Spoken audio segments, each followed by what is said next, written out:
Hey guys, welcome back. It's Jen. Today I'm going to show you my special red velvet cake recipe that I use when I'm going to be carving a cake, making a sculpted cake or a shaped cake.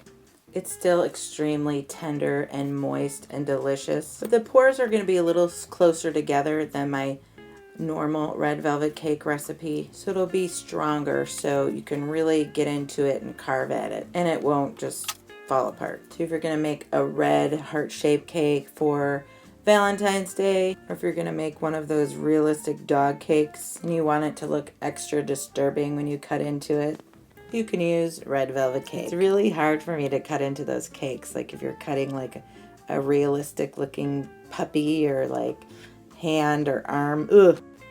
And you know, on that note, red velvet's great for Halloween, but on a cheerier note, it's great for Christmas and 4th of July. And don't forget that you don't have to have a red velvet cake. We add the red. It's more of a light brown cake when you don't add the red food coloring. It got its name originally because there's just a tinge of a red tone to it. So if you want to carve a pumpkin cake, for example, and you don't necessarily want it to be red on the inside, just don't add the red food coloring. On that note, here's a list of tools I use to make this cake.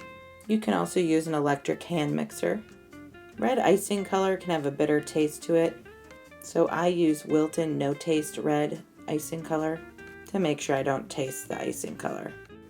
This red velvet cake recipe has been adjusted so that it holds together for carving, but tastes like your classic red velvet cake that you get from your local high-end bakery. Oh, I can't wait to eat it. It's so good. So let's get mixing. Preheat your oven to 335 degrees Fahrenheit. And we're going to want 3 of our ingredients left out to warm to room temperature, which is the butter, buttermilk, and eggs. I put the recipe in the video description below if you want to follow along at home. So first we're going to add chunks of our unsalted room temperature butter to the mixing bowl. And we're going to beat this on medium-high speed for about 30 seconds or until the butter is smooth and shiny. Then we're going to slowly add in our sugar. We're going to continue beating this on medium-high speed for about 5 minutes until the mixture is fluffy and lighter in color. Now it's time to add your eggs one at a time. You want to make sure your prior egg is fully incorporated before you add the next one. Is it just me, or does anybody else want to just take this butter sugar mixture and spread it on some really delicious warm cinnamony French toast? I love my syrup with pancakes, and I love my melted butter and sugar for French toast. But I only like pure maple syrup. I don't like that thick syrup. I've gone and spoiled myself. Make sure you scrape the bowl really well after incorporating all of your room temperature eggs. And next we're going to add our no taste red icing color. You can just go ahead and mix this on slow speed, but really make sure you scrape the bowl and fold it and stir it around with your spatula as well to make sure you really incorporate that red coloring throughout the whole batter. I like to use the least amount of icing color possible, so I figured out the lowest amount of icing color you can use to still have that classic red velvet color. Then in a separate bowl, we're going to mix together the rest of our dry ingredients, which includes all-purpose flour, baking soda, salt, and cocoa powder. And all you have to do is whisk it together to combine it. Set that aside. And in a liquid measuring cup, we're going to add the rest of our liquid ingredients, which includes room temperature buttermilk, pure vanilla extract, vegetable oil, and white vinegar. Again, just whisking these together is fine. And then with the mixer on lowest speed, first we're going to add about 1/3 of our dry mixture to the batter, which is about 1.5 cups, followed by immediately adding about 1/3 of our liquid mixture, which is about 1 cup, and I like to whisk it together each time before I pour it in because that oil really likes to separate. And then mix that together until just moistened. And repeat the process 2 more times, adding 1/3 of the dry ingredients, immediately followed by 1/3 of the wet ingredients.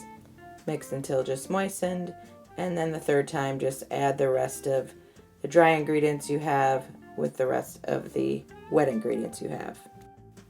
If you're liking this video, let me know by clicking the thumbs up button. And if you'd like to learn more recipes, how to decorate your cakes and sweets, and all other types of fun baking stuff, start now by subscribing and clicking the bell so you'll receive notifications every time I post a new video. Okay, so when it looks like everything's blended together well, you can go ahead and stop mixing, scrape the bowl really well, fold it all together, and your batter is done.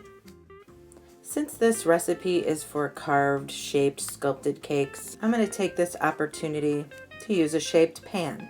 So I'm going to be using a hemisphere cake pan. Make sure you use a good professional cake pan. I'm using the brand Fat Daddy-O's, highly recommend it. I also highly recommend using my homemade cake goop, which is equal parts all-purpose flour, vegetable oil, and vegetable shortening. And then we're going to use a heating rod to make sure that the middle of our cake heats up at the same speed as the rest of the cake. I do this because the cake pan is so deep. And make sure you grease the heating rod as well. Also, another pro tip is you want to make sure your pan is laying level. So you can put it in a circular cookie cutter or inside a cupcake pan when you bake it to make sure it stays level, because it is a sphere shape. It can get a little wobbly. Oh my gosh, this batter smells amazing. The smell of red velvet cake baking is one of my favorite smells. The reason I'm using hemisphere cake pans is I'm actually going to make a baseball cake. So keep an eye out for that video. Kids love red velvet cake. I get so many requests for it. I remember when I was little, my favorite frosting was cream cheese frosting. I also have a great crusting cream cheese frosting recipe that's really great for decorating if you want to check that out. It is ready to be put in the oven. I really like to make sure I do not over bake my cake, so I check it after the first 20 minutes. If it's still jiggly, I add another 10 minutes. When it stops being jiggly, I check it every 5 minutes with a toothpick, and then I check it every 2 minutes when it's really close. When I have a heating rod, I check it like a ½ inch away from the rod. Okay, it is done. It smells as it should. Delicious. If it's domed up at all, you can put a clean kitchen towel over the top and push down on it with an oven mitt. It's still going to be hot. Let it cool for about 10 minutes before you flip it out. Keep in mind that heating rod's going to be up a little higher than the pan, so you're going to have to flip it out so it goes through one of the little squares. Don't take the heating rod out yet. It's going to still be pretty darn hot. Then let this cool to room temperature. Then you can take the heating rod out, but it still might be hot, so just be careful. And I'm going to level this cake, basically cut her in half, because especially with cream cheese frosting, that's just too much cake without frosting. And then I also cut another little slice off for taste, to be honest. But really, what it's really for is to make a little space for that frosting layer. If you don't do this, it will screw up the nice hemisphere round shape you have going a little bit. But don't cut off too much, just a sliver, because you don't want to have to fill it too much frosting in. Okay guys, reward time. I am going to eat this sliver because that's my reward, and I'm not going to share it. I don't feel like it, okay? I'm sorry. Oh my gosh, this is so good. It surprises me every time. I don't know why. It's so moist and it's so flavorful. So I'm going to make a baseball cake with this. But I'm really curious what you guys are planning on carving. Let me know in the comments below. Send me pictures when you're done. I love getting pictures of people's creations. I wish there was a cake museum. There probably is somewhere. Let me know if you know of one. I want to go. And if this is your first go at carving and frosting a cake, check out my tutorials, 5 secrets to carving shaped cakes and 5 secrets to frosting shaped cakes. Let me know in the comments below if you have any ideas what you'd like me to bake next. You can either frost your cake right away, or you can store it in the freezer. Make sure you use containers or bags made for the freezer. Just don't store it in the refrigerator until it's completely crumb coated, because refrigerators dry out cakes. Thank you guys so much for watching, and I cannot wait to see you next time.